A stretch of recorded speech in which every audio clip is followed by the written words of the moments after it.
Boker Tov. La semaine dernière, nous nous étions arrêtés au milieu, pratiquement, d'un verset de la Kabbalah Shabbat, psaume 95, où il est dit « Kihu Elokenu » car il est notre Dieu. « Va'anachnu am marito » et nous sommes le peuple qu'il fait paître. « Vetson Yado » et le troupeau qu'il conduit de sa main. Et nous nous étions arrêtés ici.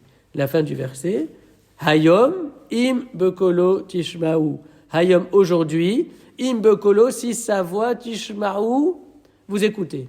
Alors que veut dire ce verset ?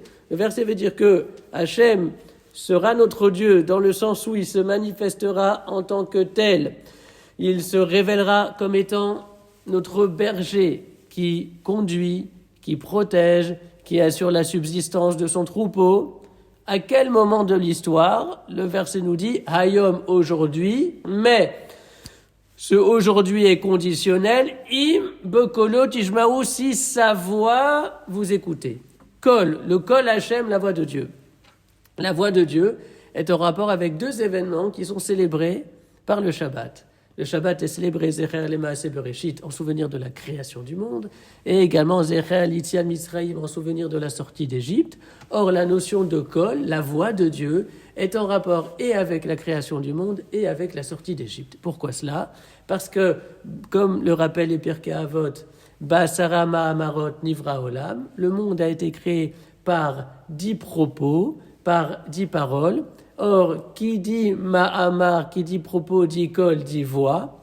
Et la finalité de la sortie d'Égypte, c'était Matan Torah, événement au cours duquel Hachem a promulgué les Aseret Adibrot, les 10 commandements, les 10 dibrot, et la notion de kol est également en rapport avec le dibour. D'ailleurs, le mot kol apparaît à un certain nombre de reprises dans la Sidra de Yitro, qui décrit le moment de la révélation de Hachem sur le Sinaï. Et cette notion de kol Hachem, on la retrouvera notamment dans le psaume 29 qui précède la récitation de l'Echadodi, où l'expression kol Hachem revient un certain nombre de fois. Alors, dans les textes du Midrash, on pose la question de savoir quand est-ce que viendra le Mashiach.